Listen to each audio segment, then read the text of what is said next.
Hi guys, welcome to Richard Cabile YouTube channel, and to this video, I will teach you how to turn on or off Do Not Disturb on itel S15 mobile phone. Okay guys, there are two ways, but before we start, kindly subscribe to my YouTube channel by pressing the subscribe button and the bell to notify you if I have new videos. Okay guys, let's start.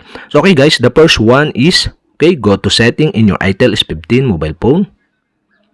In settings, go to sounds. In sounds, you can see the do not disturb. The do not disturb is off. And to turn on this, you'll have to do stop the do not disturb. And you can see here the switch button. To turn on the do not disturb, you'll have to do is switch on the switch button on the right side. And that's it. Okay, we have successfully turned on.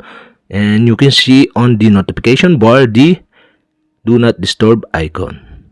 If this turn on, and to turn up again, you'll have to do is switch off the switch button on the right side. And that's it. Okay, we have successfully turned on or off do not disturb.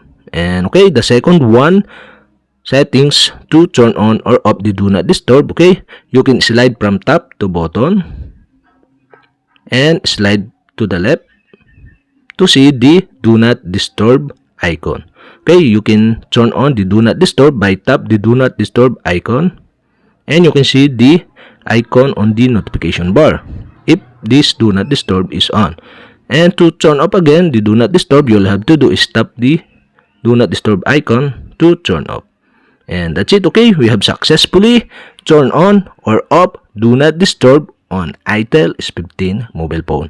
And okay guys, if you have a question, kindly comment below. And don't forget to hit the subscribe button and the bell to notify you if I have new videos. Okay guys, thank you for watching.